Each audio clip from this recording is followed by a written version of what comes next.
Muito bem, então o meu plano era falar sobre a soberania de Deus na nossa salvação, era o meu plano. Mas depois dessa semana de muita desconstrução pessoal e construção de algumas convicções importantes, eu voltei a pensar muito fortemente na soberania de Deus, algo que a gente não se relaciona sempre corretamente,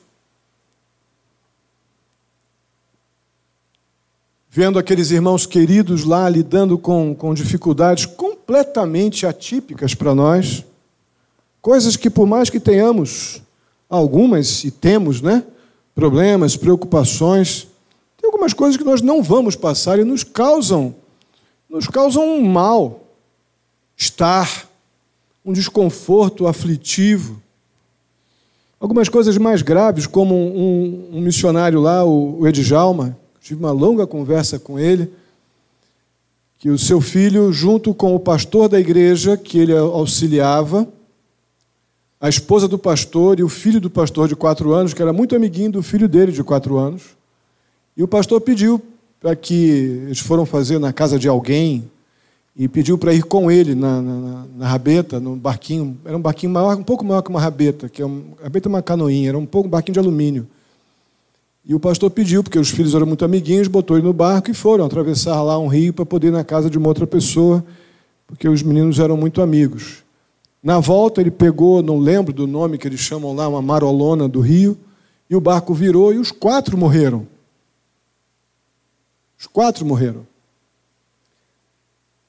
E coisa que a gente se choca, mas eles têm uma realidade de mortandade por virar barco enorme. E ele ainda contou para mim, engasgando um pouco, já tem alguns anos isso, que não conseguiam achar os corpos com o corpo do filho dele, que foi o penúltimo a ser achado, passando uma rede, uma tarrafa. Então ele fez um gancho de vergalhão com uma corda e veio arrastando pelo fundo e conseguiu pegar o filho dele pelo braço. E levar o filho, pegou o filho então do fundo do rio e levou para ser velado na igreja junto com o corpo do pastor. E o último corpo a ser achado foi do filho do pastor. A gente pensa, puxa vida, o rapaz estava lá. Depois eu conto para vocês mais histórias sobre a soberania de Deus na vida desse rapaz. Mas a gente pensa, estava lá pregando o evangelho, está lá, né, com os ribeirinhos, por que Deus permitiu? Se vocês veem ou conversarem com esse rapaz, é impressionante, impressionante as convicções salvíficas do Edjalma. Inclusive, decorar os nomes lá é um negócio também sério, né? Mas as convicções de pregação do evangelho, comprometimento com a obra missionária ali, naquela região, é impressionante. Eu não vi lamúria, lamento, questionar amor de Deus nenhuma vez. E eu só dei uma beirinha da história desse rapaz. Um dia eu conto para vocês com mais detalhes. Só dei uma beirinha, dura beirinha, né? O fato é que nosso Deus é absolutamente soberano, e nós vamos começar a pensar ou relembrar este assunto hoje, falando sobre a providência soberana de Deus, ou seja, o direito de Deus governar nossa vida como Ele quer. Deus é Deus, Deus não é um ajudante de luxo no céu. Deus é Deus, soberano, e age dentro do seu caráter santo, justo, perfeito, age como Ele entende que deve agir para a sua glória e para o nosso bem. Goste você ou eu ou não. Vamos orar mais uma vez? Pai amado, muito obrigado por tudo que já vimos, ouvimos, nesta tarde e noite, juntos aqui, em nome de Jesus. Eu peço agora que o Senhor continue falando conosco, nos ajude, ó Deus, a ter um coração completamente grato e dependente diante de verdades tão profundas que veremos aqui, quanto à Tua providência soberana em nossas vidas. Ajuda-nos, Pai, eu te peço, em nome de Jesus. Amém. Antes da gente entrar no assunto propriamente dito, eu quero definir um pouquinho essas expressões. A ideia da providência significa uma suprema, uma completamente superior à ideia de suprema, né? Sabedoria com que Deus lida com todas as coisas. Você encontra isso no dicionário Aurélio, essa definição. A ideia de providência como uma suprema sabedoria, e aqui no nosso caso, que vem de Deus sobre todas as coisas. A ideia de soberano é aquele que detém autoridade também suprema sobre todas as coisas, sem nenhuma restrição, sem nenhuma limitação, uma autoridade absoluta sobre tudo. E com isso em mente, a gente vai poder ver como a providência soberana de Deus agiu na vida de um personagem que nós achamos que conhecemos bem porque olhamos Jó apenas pelos seus sofrimentos. Mas eu quero muito que a gente possa chegar semana que vem olhando Jó na perspectiva do homem de Deus que Jó sempre foi. E no final da jornada, dessa fase difícil de vida que Jó passou, a gente poder perceber que Deus ele terminou esta jornada muito mais maduro, muito mais capacitado, recompensado, amadurecido, muito mais capaz de testemunhar do amor que ele já testemunhava por Deus antes mesmo das suas muitas aflições que todas elas estavam sobre a total soberania de Deus. Mas nós vamos ver 3 tipos de providência, ou providências na vida de Jó. A primeira é aquela que, aqueles que já ouviram vão lembrar, aquela que nós chamamos de providência tranquila. A segunda é a providência difícil. E uma outra área da providência de Deus que a gente encontra na vida de Jó é aquela providência aparentemente impossível do ser humano lidar com ela. São 3 áreas que nós temos essas realidades inseridas na nossa vida, no nosso dia a dia, apenas nós não a identificamos tão claramente como veremos no texto aqui. Eu vou lendo o texto pelo horário, eu vou lendo e vamos comentando, vocês poderão ter um debate maior sobre esse assunto no GECOM, terça-feira, porque vocês estarão revendo todo esse material e poderão fazer uma discussão mais longa. Mas agora eu quero ler com vocês o capítulo 1 de Jó, inicialmente os versos de 1, ou do 1 ao 5. Todos aí? Jó, capítulo 1, versos do 1 ao 5, diz assim: Na terra de Uz vivia um homem chamado Jó. Era homem íntegro e justo, temia a Deus e evitava fazer o mal. Tinha ele 7 filhos e 3 filhas, e possuía 7.000 ovelhas, 3.000 camelos, 500 juntas de boi e 500 jumentos, e tinha muita gente a seu serviço. Era o homem mais rico do Oriente. Seus filhos costumavam dar banquetes em casa, um de cada vez, e convidavam suas 3 irmãs para comerem e beberem com eles. Terminado um período de banquetes, Jó mandava chamá-los e fazia com que se purificassem. De madrugada ele oferecia um holocausto em favor de cada um deles, pois pensava: talvez os meus filhos tenham lá no íntimo pecado e amaldiçoado a Deus. Essa era a prática constante de Jó. Meus irmãos, eu acredito que nós vamos poder chegar à conclusão muito rapidamente que à medida que a gente vai vivendo a vida cristã, nós precisamos reconhecer que nós temos, por mais dificuldades, eu sei que nós temos desafios, problemas, mas durante a nossa vida, nós tivemos muito mais bons momentos, muito mais momentos de providência tranquila de Deus, do que aquelas aflições pegadas. Se formos bem honestos de olharmos para trás, certamente tivemos desafios. Mas, se formos honestos, chegaremos a essa conclusão facilmente. Temos tido muito mais providência tranquila do que grandes aflições que nos marquem por um período muito longo.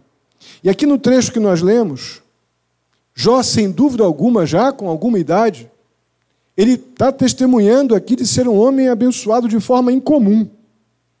É muito provável que Jó tenha vivido aqui nos dias dos patriarcas, muito embora a gente não tenha uma descrição, uma conexão muito exata disso, mas historicamente ou cronologicamente, Jó está dentro do período dos patriarcas sem ter tido obrigatoriamente uma relação direta com aqueles mais que temos descritos nas Escrituras. O que sabemos no texto que lemos é que numa sociedade pagã, sem dúvida, Jó era um troféu espetacular da graça de Deus. Não tem quem não olhasse para Jó e não visse que homem abençoado. Que Deus, esse Deus de Jó. Olha como esse homem tem sua família, seus filhos, seus bens, um homem próspero, piedoso, ele amava a Deus, ele servia a Deus, ele tinha filhos, posses, riquezas, 100.000 ovelhas, 7.000 ovelhas, 300 camelos, 1.000 juntas de boi, 10 filhos, 500 mulas, e o texto ainda acrescenta que ele era o maior, obviamente a nível de evidência, prosperidade, de todo o Oriente. Um homem extremamente respeitado, poderoso. É fácil demais ver aqui na vida de Jó a providência tranquila de Deus. Que tempo bom, como Deus vinha cuidando deste homem. Homem sem preocupações, sem dificuldades maiores, sem dores. Não vemos aqui uma descrição de momento algum de lágrima, de tristeza. Sem dúvida, essa é uma fase muito boa, muito tranquila para servir a Deus, né? Está tudo bem. Que fase boa para ir à igreja.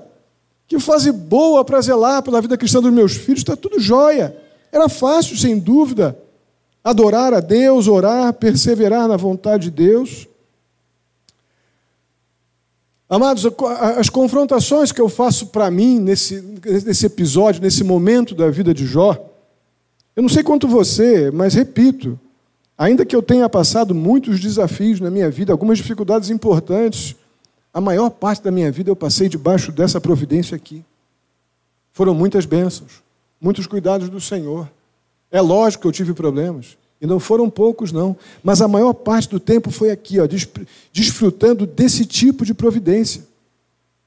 E ainda assim, quantas vezes eu me pego reclamando da providência tranquila de Deus, essa providência que toma a maior parte da minha vida, volta e meia eu me vejo reclamando de alguma coisa e vendo meus irmãos lá, os ribeirinhos, com tantos motivos para reclamar, eles se alegram quando vem luz, meia hora, ou uma parte do dia, ou meia hora do dia, e a gente aqui fica 15 minutinhos sem luz, já estamos com um bico desse tamanho. Mesmo assim, nós sabemos, com tantos cuidados de Deus, que não é incomum a gente ficar insatisfeito, não é incomum a gente ficar desanimado quando surgem provações.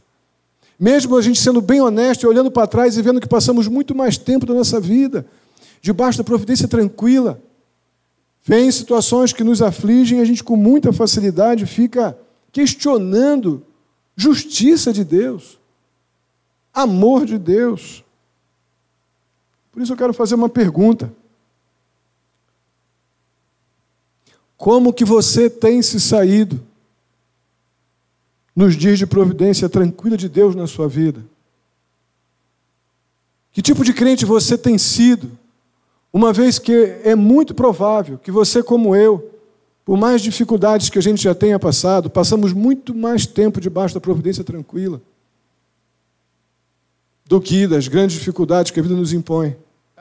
Passamos por lutas, sim, mas elas passam, e logo a gente vê os cuidados do Senhor se renovando, as misericórdias que se renovam a cada manhã. Como você tem passado, repito, como você tem lidado com a providência tranquila de Deus na sua vida? Irmãos, nós precisamos aprender a louvar a Deus no tempo da providência tranquila, a ter um coração grato e servil, muito mais atenção com as coisas espirituais naquele tempo onde tudo favorece, porque é certo que os dias difíceis virão.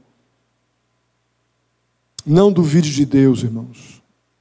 Não se irrite quando no meio da providência tranquila surgir alguma provação.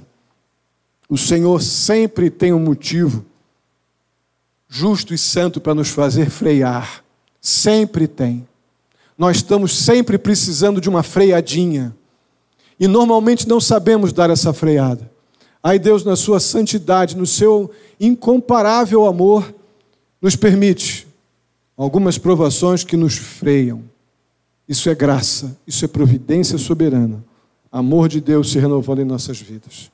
Mais uma vez eu pergunto, você tem louvado, ou você está louvando a Deus hoje, em meio à providência tranquila? Ah, pastor, mas eu estou com um problema. Meu querido irmão, você comeu hoje?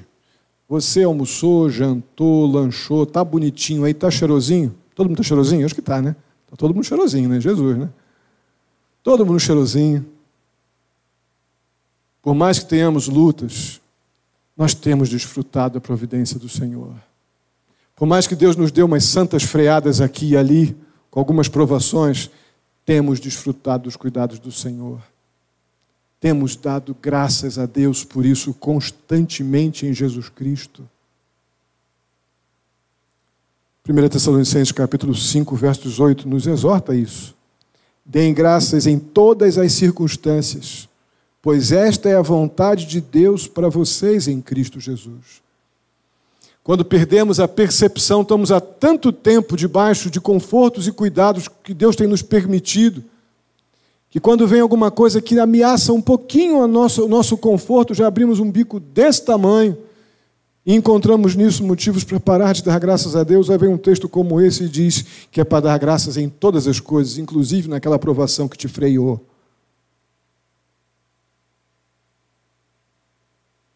Em segundo lugar, nós precisamos compreender que podem sim, sem dúvida alguma, surgir dias difíceis em nossas vidas, o que vamos chamar de dias de providência difícil, como aconteceu com o nosso querido irmão Jó. Versos 6 a 7, acompanha aí. Certo dia, os anjos vieram apresentar-se ao Senhor e Satanás também veio com eles. O Senhor disse a Satanás: de onde você veio? Satanás respondeu ao Senhor: de perambular pela terra e andar por ela. O que nós estamos vendo aqui é Satanás se apresentando num determinado momento a Deus e arguindo, questionando Deus em algum momento. No verso 8, Satanás parado diante do Senhor, Deus lhe pergunta: ô Satanás, você reparou em meu servo Jó? Irmãos, eu vejo aqui um momento como se Deus estivesse dando uma esfregada no nariz de Satanás no chão, dizendo assim: olha, não há ninguém na terra como ele, homem irrepreensível, íntegro, homem que teme a Deus e evita o mal. Irmãos, que identificação! Isso aqui não cansa, volta e meia eu menciono isso aqui entre um estudo e outro. A minha lembrança de Jó, com Deus identificando o seu servo, dizendo: não há ninguém na terra como ele, irrepreensível, íntegro, homem que teme a Deus e evita o mal. Que espetáculo! Algo que nós, sem dúvida alguma, deveríamos em nossa vida, nesse processo de santificação, temos muito mais a nível de recursos que Jó tinha. Por mais riqueza que ele tivesse, ele não tinha tantos confortos que nós temos. Liberdade de estar aqui adorando a Deus, sendo ministrados da parte de Deus, sendo ensinados, sendo aconselhados, sendo cuidados, tendo o Espírito de Deus habitando nossa vida, nos consolando, nos capacitando, nos iluminando, para podermos reconhecer toda a revelação de Deus, a palavra de Deus. Como nós temos mais do que este homem aqui, eu vejo, não encontro muito normalmente alguém que Deus chame em nossos dias, um homem que não há ninguém igual a esse sobre a terra, irrepreensível, íntegro, homem que teme a Deus e evita o mal. Satanás, então, nesta oportunidade tão espetacular dessa identificação que Deus faz de Jó, nos versos 9 a 11, ele pleiteia a vida de Jó, questiona a santidade de Jó. Parafraseando aí os versos 9 a 11, ficaria mais ou menos assim: olha, Deus, Jó não teme o Senhor de graça, não. Ele não está te servindo porque ele te ama. Ele está te servindo pelo quanto o Senhor tem dado a ele. O Senhor tem dado tudo para ele: filhos, família, riqueza, respeito. Tire algumas coisas dele, que ele vai te amaldiçoar. Tenho certeza. Tira. Eu parafraseei aqui os versos 9 a 11, mas isso é uma questão muito séria, muito séria. O que você faria, meu querido irmão, se todas as suas bênçãos fossem tiradas? Eu não estou falando só de riqueza material, não, ou seu sustento, seus filhos, sua casa,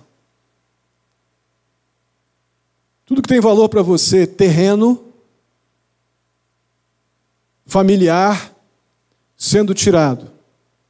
Você, crente, membro da Primeira Igreja Batista de Mogi Guaçu, que tem estado aqui todo domingo, que diz que ama a Deus, que seguirá o Senhor Jesus para onde for, tantas confissões que nós fazemos. O que nós faríamos se fosse tomado nossos filhos, nossos bens, nossa casa e sobrasse só eu e a mulher? Daqui a pouco a gente fala sobre a mulher. Você ainda serviria a Deus, amado? Você amaria a Deus? Você ainda louvaria a Deus? Você seria submisso a Deus? O quanto a cruz te influencia para lidar com um momento como esse? Mas o Senhor respondeu Satanás. Ele diz assim: tá bom, então. Tudo o que ele possui está nas tuas mãos. Você pode tocar nas posses, você pode tocar na família, apenas não toque nele, diz o verso 12. Apenas não ponha a mão nele. Irmãos, é importante lembrar um fato aqui. Satanás, em momento algum, é mais poderoso do que Deus. Satanás é um ser criado, com poder, mas criado e debaixo da autoridade de Deus. Embora Satanás, nesse momento aqui, Deus tenha lhe dado uma autoridade bastante grande, tudo aqui está acontecendo pela providência soberana de Deus. Está debaixo do cajado do Senhor, da autoridade do Deus Todo-Poderoso. Nada pode vir à nossa vida, exceto pela providência soberana de Deus. Nada. Sem dúvida, esse aqui foi um momento terrível. Esse aqui foi um momento de providência realmente difícil. Difícil de entender. É que um crente está passando uma situação dessa? Já passou na tua cabeça diante de alguns problemas?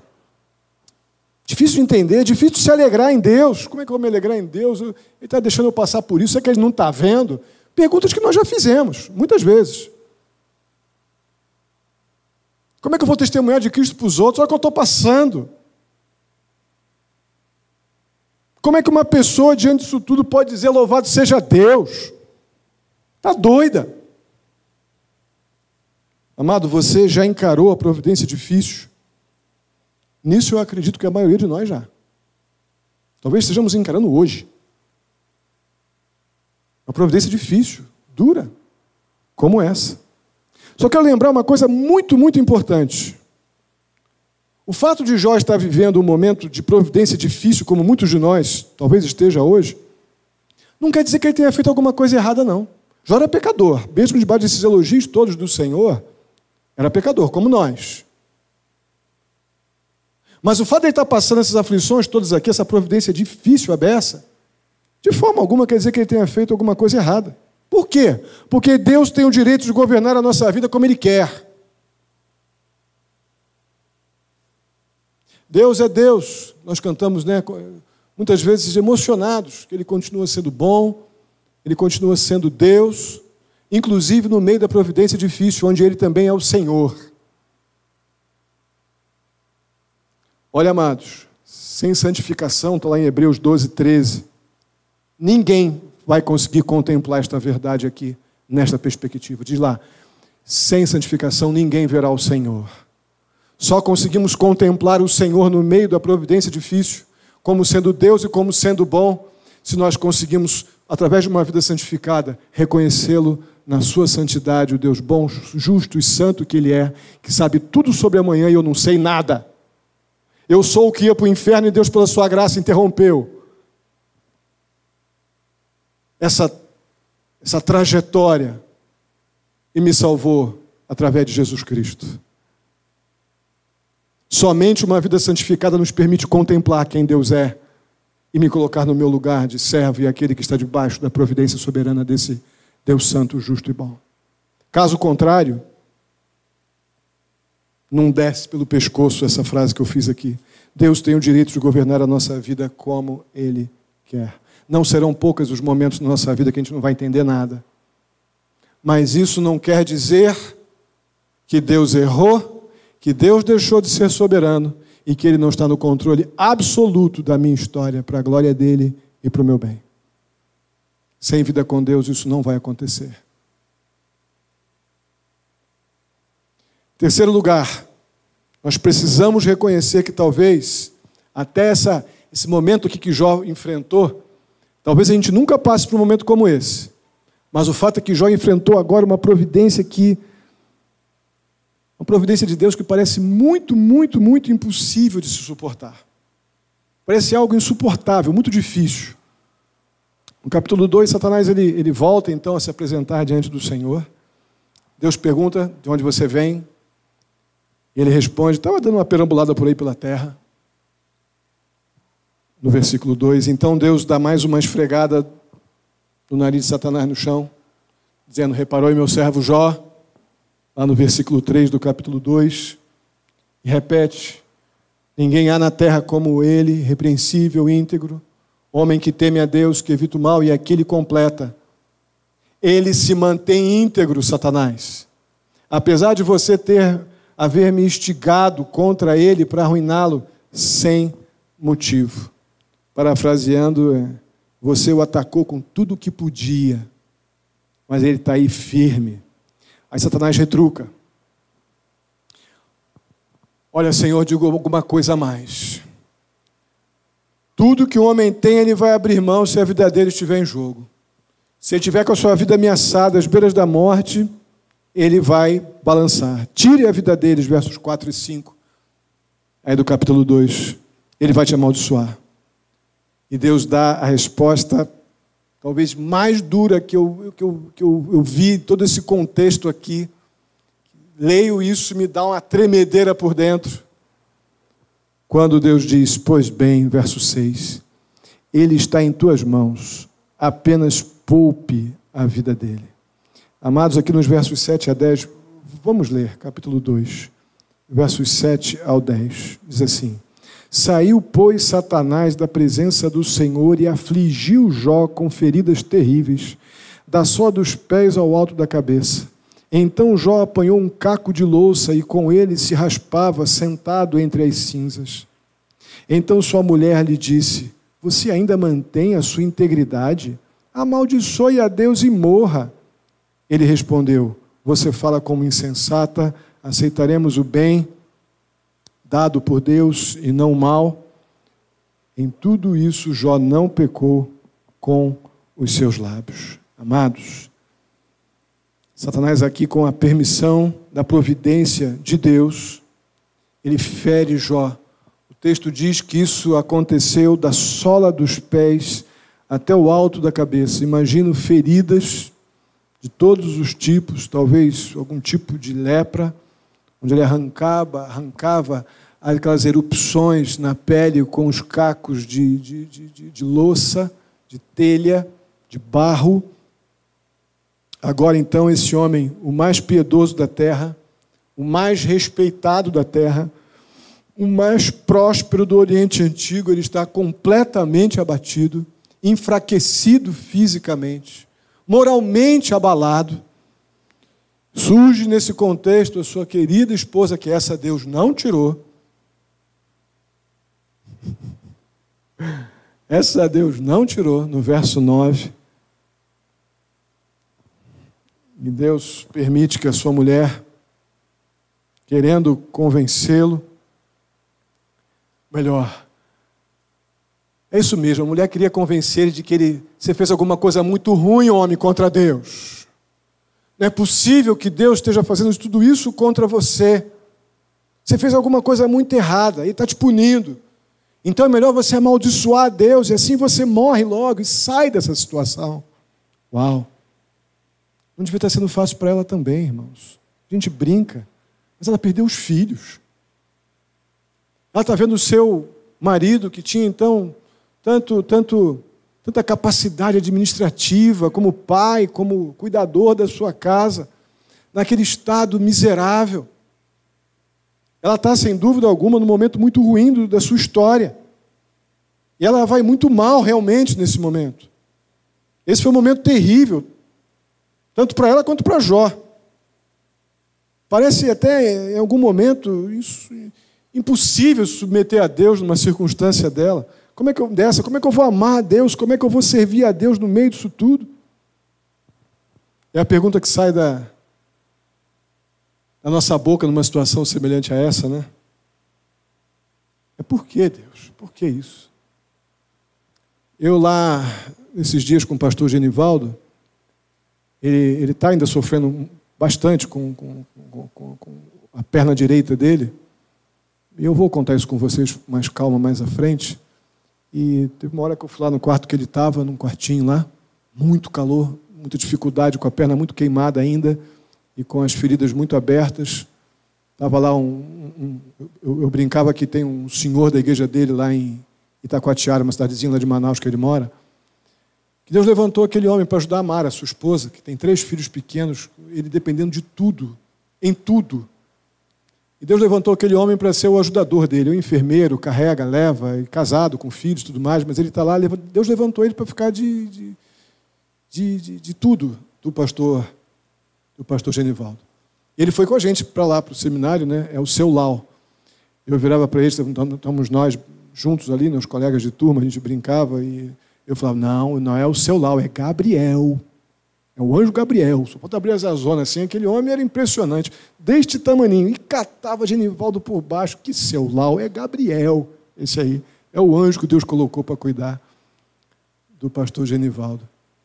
E eu estava com ele lá, estava fazendo curativo, lá de máscara, um local muito complicado, muito contaminado, tudo lá, é tudo muito difícil lá.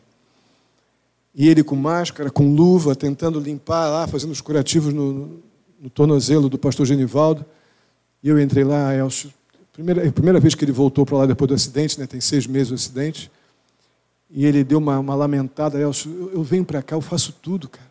Eu subo isso aqui, eu desço, eu carrego, eu pego, eu levo, eu não posso nem daqui ali sem que vocês me ajudem. Ele estava num momento de abatimento, né? Se eu contar para vocês, que não dá tempo, numa outra oportunidade eu vou contar, aquilo que nós falamos aqui não é nem a 10ª parte do que aconteceu. Sofreu muito, Genivaldo sofreu muito. Ele está vivo porque Deus deixou, só para vocês saberem. Ele sofreu muito. Esse homem, para estar morto, com tudo que ele pegou de contaminação, do combustível do avião que entrou no corpo dele lá pelos machucados, contaminação da lama, que ele ficou na lama um tempão até ser resgatado. Então ele era para estar morto. A perna dele, os ossos esfarelaram dos pés, quase todos os ossos esfarelados. Conseguiu ser feita uma reconstituição milagrosa, com muita placa, com muita chapa, parafuso. E não se sabe exatamente se ele vai andar ainda, mas nem os médicos entendem por que a perna dele não foi amputada. E ele falava, Elcio, não consigo fazer nada, eu dependo de vocês para tudo. Eu falei, Genivaldo, olha para mim. Ele com a cara de dor, que estava doendo para caramba, eu falei, você está vivo, filho? Você está vivo, tua esposa está do teu lado, teus 3 filhos estão aí, você está aqui na Amazônia de volta. Aí deu uma chorada, a gente orou, e aí já recuperou as forças. São coisas que a gente não tem como mensurar o que o Genivaldo passa. Cada um de vocês de nós, passamos por lutas muito grandes. Esses momentos de reconstrução, que vem aquele porquê Deus, e ele muitas vezes teve esses momentos de porquê Deus. Ele ficou 4 meses deitado. O homem que fez 7 São Silvestres, jogava. Ele ficou 4 meses deitado. Né? Ele falou muitas vezes, Elcio, veio na minha cabeça, por que Deus? Esse questionamento. E Deus aplacava essa angústia do meu coração e me ensinava e foi reconstruindo as emoções dele. O fato é que esse livro de Jó, meus irmãos, ele joga fora alguns mitos modernos existentes entre os evangélicos. Certamente nós já ouvimos a pregação que diz: aceite a Jesus e você vai receber riqueza, saúde, venha para Jesus que nunca mais você vai sofrer. Muito interessante, só tem um probleminha. Essa teologia está errada, isso não tem na Bíblia. Só tem esse detalhe. Tá? Esse detalhezinho. Não tem isso na Bíblia. Talvez você já tenha ouvido certamente a frase, você ouviu: ah, Deus tem um plano maravilhoso para a sua vida. Tem mesmo. Tem mesmo. Se nessa frase que Deus tem um plano maravilhoso para a minha vida, estão incluídas aqui provações, dificuldades, momentos muito duros e algumas vezes inexplicáveis, então, sem dúvida alguma, Deus tem um plano maravilhoso para a sua vida. Se está incluso isso aqui, isso a Bíblia aponta. Mas se esse plano maravilhoso não inclui essas coisas, é um ensino falso, isso não está na Bíblia.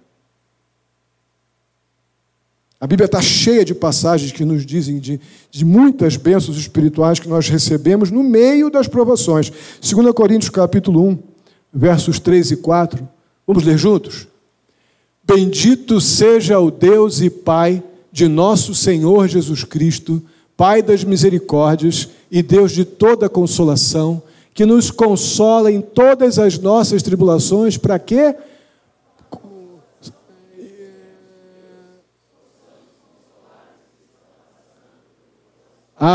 Então Deus permite, o Pai de todas as misericórdias e de toda a consolação, o nosso bendito Deus, que nos consola em nossas aflições, para quê? Para que possamos consolar aqueles que estão passando por tribulações e aflições.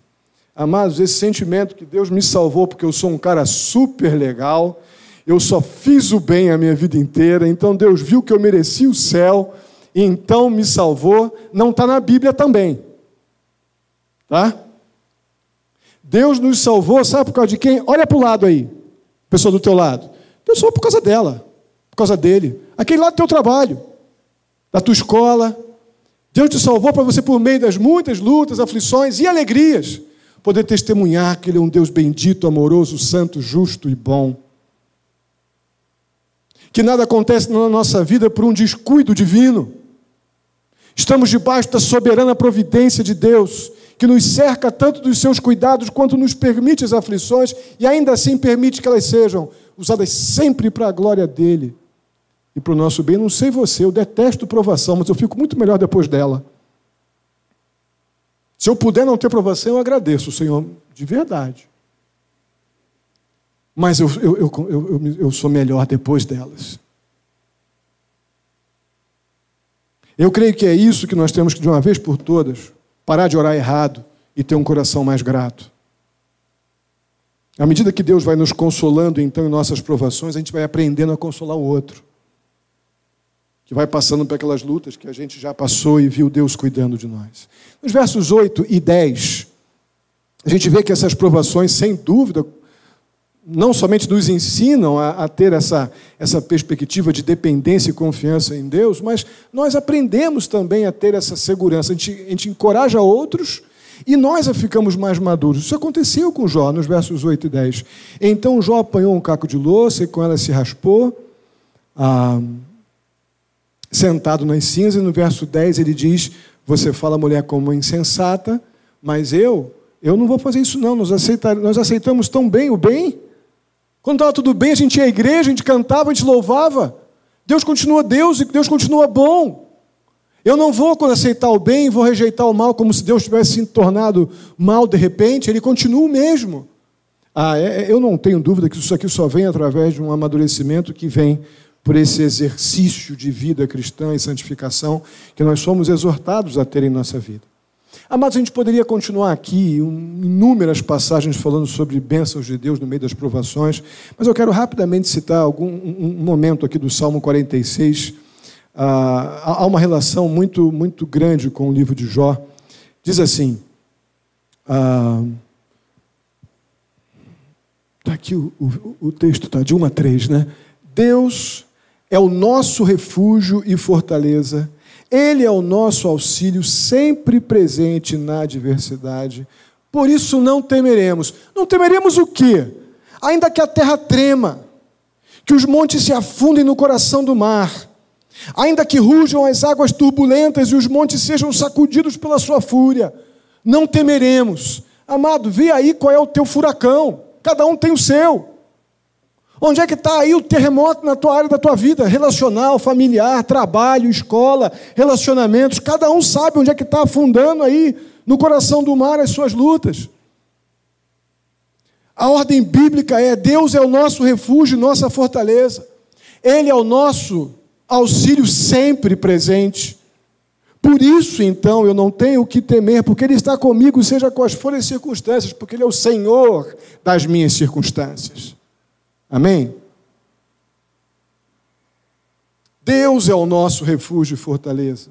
Ele é, então, o socorro na adversidade. O verso 10 completa essa ideia. Parem, então, de lutar. Saibam que eu sou Deus.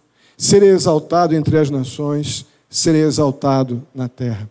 Amados, sabe o que isso significa? Essa ideia do parem de lutar, parem de se debater com Deus ou contra Deus. Deus continua Deus mesmo nos momentos difíceis. Gozado que a gente tem a tendência tão fácil, né? De achar Deus lindo quando estamos na providência tranquila de Jó. Deus continua lindo nas providências muito difíceis. Ele continua Deus. Então, quando vierem essas aflições que vêm, que você talvez esteja nela, amado, aquieta o coração, para de brigar com Deus, deixa Deus ser Deus, esbraveja não, para de se debater, aguenta um pouco, vai para um cantinho, vai chorar com Deus num cantinho, no banheiro, atrás de um armário, fecha teu quarto, vai fazer isso, vai se aquietar com o Senhor. Chorar com Deus é bom. Talvez você tenha vindo na igreja hoje, tenha vindo para cá, com provações grandonas, enormes, precisando superá-las e não sabe como, é muito possível. O texto que nós lemos do Salmo 46 nos ensina a sossegar a nossa alma, parar de lutar com as nossas forças, subir no colo do Senhor. Senhor, eu não sei a menor ideia do que fazer. Eu vou ficar aqui, no teu colo. Vou chorar aqui. Se eu tiver que lamentar como Abacuque fez, eu vou lamentar para o Senhor. E vou ficar aqui, debaixo da tua proteção, porque aqui é o local que eu não preciso temer. A gente sai dessa segurança do Senhor. A gente sai para opiniões de terceiros, que não tem nada a ver com Deus, com a palavra de Deus. A gente sai para o conselho daquela pessoa tão ansiosa quanto eu, que me dá 1000 ideias mirabolantes, quando a ordem bíblica é: para aí. Vai entender tudo isso, onde Deus está te levando, o tipo de pessoa que Deus está te tornando. Para! Isso não é simples, não. Isso é coisa para crente.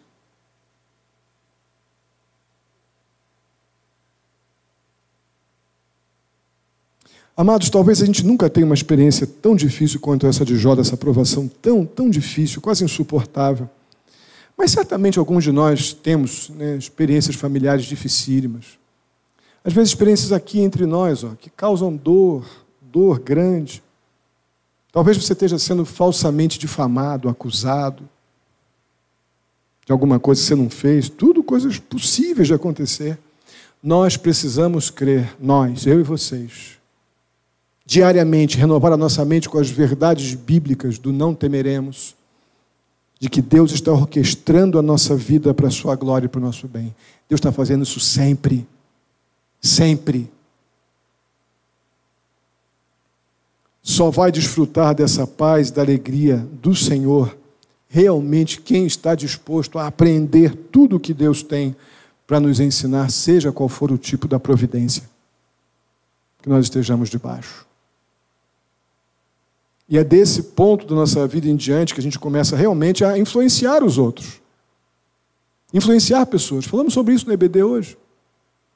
Como tem pessoas ao nosso redor precisando ver de que a vida cristã não é um passeio no parque, não é uma vida triunfalista, fantasiosa, não.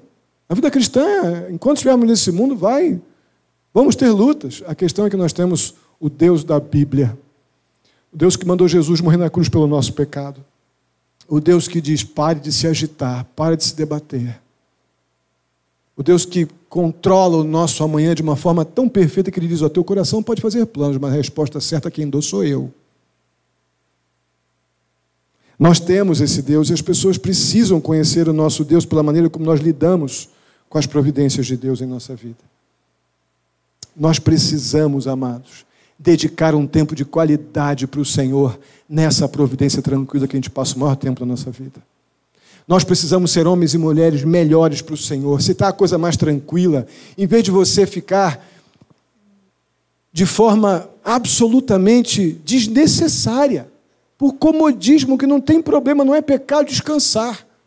Pecado é o deixar de estar onde os crentes estão juntos, pelos motivos mais banais e inúteis, porque quando eu estou apertado com alguma provação, desemprego, dor, morte, aflições, preocupações, reunião de oração, por exemplo, não é opção. Aí eu estou lá.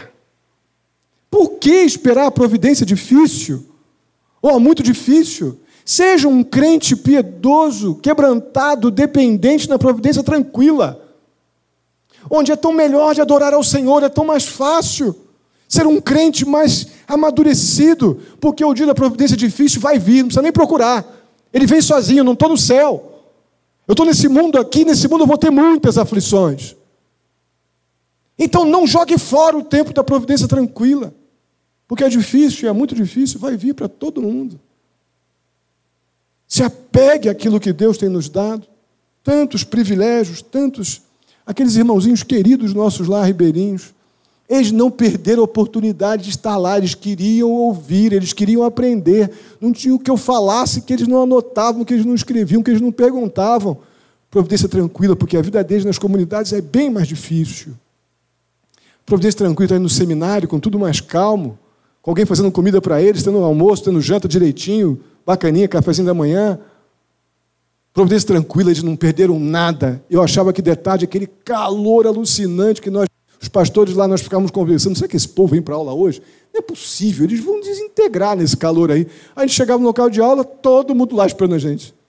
Um calor, a gente procurando uma árvore que desse uma sombrinha, e nós optávamos pelos demônios comendo nossos pés, os mosquitos, para ir para debaixo de uma árvore, e não ficar na área quando tinha um cimentadinho, porque embaixo da árvore era mais fresquinho, era melhor mosquito mordendo, mas no fresquinho, do que o calorão de uma sala de aula, de um ambiente coberto com telhas, enfim. Eles não perdiam nada. Entenderam os demônios, né? Demônio é um mosquito, né? Lembraram? Demônio, mosquito. Amados, sejamos homens e mulheres melhores para o Senhor nesse tão maior tempo de providência tranquila que Deus tem nos dado. Amém? Vamos ficar de pé. Vamos orar e já dar início à segunda e última parte do nosso culto, que é a ceia do Senhor. Vamos ficar de pé. Eu creio que Deus tem nos abençoado grandemente em tantas áreas. Em uma delas que Deus tem nos dado o alto privilégio de estarmos com tanta liberdade. É nesse momento onde nós podemos celebrar com santa reverência, mas eu insisto que seja com muita alegria. Estamos desfrutando agora de um momento de providência tranquila. Temos nossos problemas, e daqui a pouco você vai para casa, segunda-feira começa a luta para todo mundo. Mas agora, neste momento, sem dúvida é um momento de providência bem tranquila do Senhor. Precisamos fazer um proveito muito grande desse momento aqui. Porque aqui celebramos aquilo que Deus, pela sua graça, e certamente para Jesus foi um momento de providência muito difícil. Muito difícil. Deus obedeceu, sujeitou-se, foi à cruz e morreu num processo de sofrimento que começou na noite anterior. Sofrimentos terríveis, como Deus ele poderia se desviar daquilo tudo. Ele decidiu sofrer aquilo por mim e por você. Sujeitou-se à providência muito difícil de Deus, para que pudéssemos agora estar nessa providência tranquila aqui, sabendo perfeitamente que a Bíblia nos afirma que aquele que morre no Senhor Jesus Cristo, ainda que morra, ele viverá. Porque ele não ficou lá na cruz, Jesus ressuscitou. Lembramos da sua morte. E essa morte de providência tão difícil para Jesus, trouxe para nós a paz gostosa da providência tranquila, de que ainda que morramos, viveremos. Vamos orar. Pai amado, muito obrigado. Obrigado pela tua palavra. Certamente nós temos todos os tipos de lutas, ó Pai, no nosso dia a dia. Aquelas que a gente provoca e aquelas que vêm sem a gente provocar. O que eu peço ao Senhor em nome de Jesus é que nós estejamos em tudo crendo que nada está fora do teu controle, que o Senhor nos ama de maneira especial e que ainda que não entendamos alguma coisa agora, amanhã, e uma manhã que eu não sei exatamente quando será, entenderemos. Certamente o que podemos ter certeza é que amanhã seremos homens e mulheres melhores se nos submetermos ao Senhor agora, seja qual for a provação que estivermos passando. Ó Pai querido, muito maior dor passou o Senhor Jesus por nós. Não há nada que passemos nessa vida que seja maior do que esta mesa representa. Essa mesa nos proporcionou a providência tranquila. A providência tranquila, ó Pai, no meio do maior desafio de todo ser humano, que é a morte, nós podemos ter a certeza de que ainda que morramos, viveremos. Ó Pai, muito obrigado. Ajuda-nos a confiar na tua completa perfeição de agir em nossa história. Que nada do que está passando em nossa vida ou ainda passará está fora do teu controle perfeito, santo. O Senhor continua orquestrando a nossa história para a tua glória e para o nosso bem, Pai querido. Ajuda-nos, ó Deus, a enxergar além de nós mesmos, para ver que mais adiante poderemos, sem dúvida alguma, encorajar aqueles que estão aflitos, porque o Senhor já vai ter nos ensinado a passar aqueles momentos difíceis que a vida impõe e poderemos socorrer aqueles que estarão precisando de conselho, de ajuda, de um abraço, de um ouvido, de uma palavra sábia. Ó Deus querido, ajuda-nos a ver a nossa história do teu jeito. Assim eu te peço pela vida de cada um, ó Deus, fortalece, capacita, renova a coragem, renova o vigor espiritual. Nos ajuda, ó Deus, a depositar toda a nossa confiança no Senhor, para que possamos em cada providência dessas, ó Pai, o tempo todo percebermos a tua poderosa mão. É o que eu te peço, ó Pai, em nome de Jesus. Amém. Eu quero convidar